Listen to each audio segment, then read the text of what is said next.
چیزیں ہیں، اور کچھ ہمارے ساتھ فارنرز بھی ہیں جو کہ سپنٹک کو سمٹ کرنے کے لیے یہاں پہ موجود ہیں. You can see the really beautiful mountains, clouds and glacier.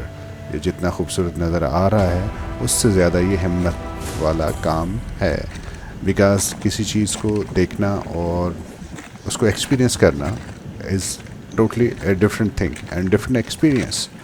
اور میرا چونکہ یہ پہلا ایک ٹریکنگ کا اور سمٹ کے لیے ایک ٹرائی تھی، اور میں آلریڈی کمیٹڈ تھا کہ میں بیس کیمپ تک جاؤں گا، because I can't go higher.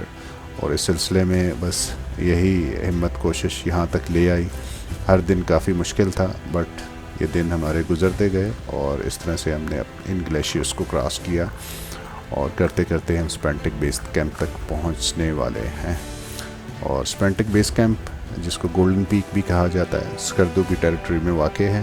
یہ ہمارا تیسرا دن ہے، میں یہ بتا رہا ہوں، اور اس کے ساتھ ساتھ انشاءاللہ سپنٹک بیس کیمپ کے بھی مناظر آپ کے ساتھ شیئر کریں گے. اور یہاں پہ یقین مانیں کہ کانٹینٹ کریٹ کرنا یہ بھی ایک کافی مشکل ٹاسک ہے، کیونکہ خود انسان بڑی مشکل سے ان دشوار گزار رستوں سے چل رہا ہوتا ہے، اور جو آپ ویٹ کیری کر رہے ہوتے ہیں اس میں آپ کو ایک 100 گرام کی چیز بھی کیری کرنا کافی مشکل نظر آ رہا تھا. تو اس ساری سچویشن میں فونز، بیٹریز، ڈرونز یا آپ کے جو کیمراز ہیں ان کو بھی ہینڈل کرنا کافی مشکل ہوتا ہے. آلدو you have Porter's with you, اور وہ بھی کچھ سامان اٹھاتے ہیں، آپ کا وزنی سامان اٹھاتے ہیں، بٹ آپ کو سیلف کیری میں بھی کچھ سامان اٹھانا ہوتا ہے، وہ آپ کی ہی ذمہ داری ہوتی ہے. اور اس طرح کے دشوار گزار رستوں سے چلنے کے بعد آپ کو اندازہ ہوتا ہے کہ کتنا مشکل ہے، جو بوجھ ہے وہ اٹھانا کتنا مشکل ہے.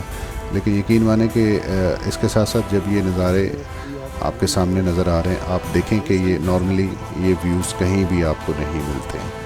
ایک بالکل یونیک قسم کا ایکسپیرینس ہوتا ہے. ہمت، حوصلے کے ساتھ ساتھ انسان کو اپنی جو ہے کریج ہے، جو اس کی ول پاور ہے، جو اس کی مائنڈ کی اسٹرینتھ ہے، جو اس کی یو کین سے کہ انٹرنل جو سیٹسفیکشن ہے اپنے آپ کو لے کے، یہ ساری چیزیں یہاں پہ واضح ہو جاتی ہیں، اور انسان کو اپنی زندگی کا ریئل پرپز جو ہے وہ بڑا کلیئر